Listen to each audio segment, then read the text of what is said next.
So yun mga boss, dito ako ngayon sa gitna ng palayan sa Hubangon, Barangay Hubangon, Mahinog. At kitang-kita nyo naman kung gaano kaganda yung bulubundukin namin dito, at saka yung palay na malapit na ring ma-harvest.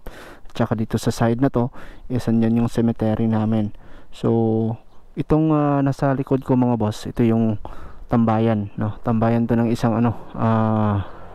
Gat Mafia, sa membro ng Gat Mafia. I think ito yung kumbaga cooperative ba, kumbaga sa mga farmers. Ito yung tambayan. At saka bala ko sana na ilagay itong yung cobra rice namin, lalagay ko dito para naman magkaroon ng endorsement ba, na if ever na kung sino man yung tatambay dito, magkakaroon sila ng ideya na ay meron palang cobra, ibang cobra, yung soft drinks. Yun nga lang, hindi nila malalaman na ito ay isang carbonated soft drinks kasi wala naman nakalagay.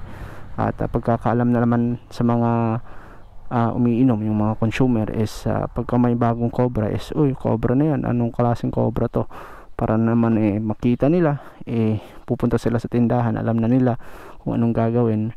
Meron ba kayong cobra nito, meron ba kayong cobra rice? So at least dagdag alam. Pero napansin ko kasi mga boss, wala ng mga posters.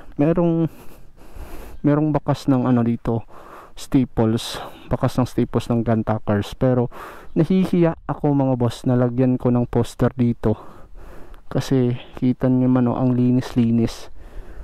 So kumbaga nahihiya tayo na maglagay, baka na lang, respeto na lang ba sa may-ari ng kooperatiba nito. So wag na lang, doon na lang ako sa iba maglalagay mga boss, no? So yun lang, maraming salamat mga boss, and peace out. Salamat.